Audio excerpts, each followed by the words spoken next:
You did not inherit your father's face alone. You inherited his unfinished battles. A man who lives in fear teaches fear without ever naming it. A man who doubts himself teaches doubt through silence, through hesitation, through the way he avoids conflict or collapses under pressure. The child watches, absorbs, and learns what survival looks like long before he understands what strength means. And so the nervous system is trained. Danger is everywhere. Authority is overwhelming. The world is something to endure rather than to confront. This is not a moral failure of the father. It is a psychological transmission.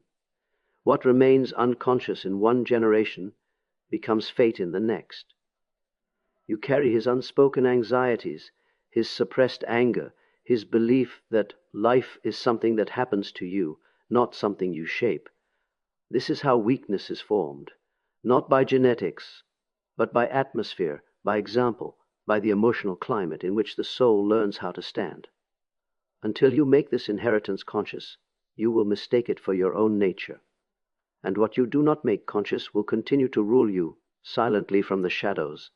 When the father is physically present, but emotionally unreachable, or present only as authority without warmth, the child learns a dangerous lesson, that love must be earned through obedience, silence, or self-erasure.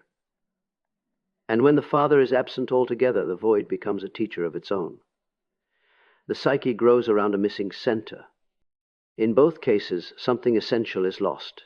The experience of being seen, mirrored, and affirmed by the first figure of strength in a boy's life. From this absence or coldness emerges a quiet hunger, a constant search for approval, a fear of displeasing, a tendency to submit or to rebel without understanding why.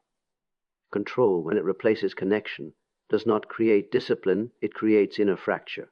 The child becomes vigilant, scanning for danger, measuring himself against impossible standards, unsure whether he is enough. He may appear compliant or tough, but inwardly he is negotiating with an old wound, trying to secure the love that never felt safe or stable. This is how dependence, insecurity, and emotional confusion take root. The soul that was not protected learns to protect itself in distorted ways. And what was never nurtured will always seek nourishment, until it learns to provide it from within, when the father rules through domination rather than guidance. The child does not learn strength. He learns submission disguised as respect. Authority becomes something to fear, not something to integrate. Every raised voice, every cutting remark, every moment of humiliation etches a message into the psyche. Your instincts are wrong. Your voice is dangerous. Your will must be restrained. Over time, the external tyrant becomes an internal one. The boy grows into a man who second-guesses himself, who hesitates at the edge of action, who feels an invisible weight when he must speak, decide, or lead. Even in freedom, he carries the posture of someone awaiting judgment. This is the shadow of authority lodged deep within. It does not shout, it whispers doubt. It does not strike, it paralyzes. And because it feels familiar, it is often mistaken for conscience or humility, when in truth it is fear wearing the mask of wisdom. The task of maturity is to confront this inner figure, to separate true discipline from inherited intimidation, and to reclaim one's own inner throne. Until a man faces the authority he has internalized, he will forever bow to forces that no longer stand before him. When a father's approval becomes uncertain or conditional, the child learns to look outward for a sense of worth instead of inward for a sense of being. Identity is no longer something discovered, it is something negotiated. The question quietly shifts from who am I to what must I become to be accepted. And so a subtle fragmentation begins. The individual grows skilled at reading rooms, anticipating reactions, adjusting masks, while remaining strangely unfamiliar with his own desires and convictions. He may appear confident, even successful, yet inside there is a chronic unease, as though he is standing on borrowed ground. Validation becomes a substitute for self-trust. Applause replaces inner certainty. Without a secure paternal mirror, the psyche struggles to form a stable center. And the voice that should guide from within is drowned out by the need to be. affirmed from without. This is not vanity, it is hunger. A hunger to feel real, to feel authorized to exist as one is. But no amount of external approval can resolve an internal absence. The task of growth is to withdraw the projection, to reclaim the authority that was once sought in another, and to learn to stand in one's own judgment. A man becomes whole the moment he stops asking for permission to be himself.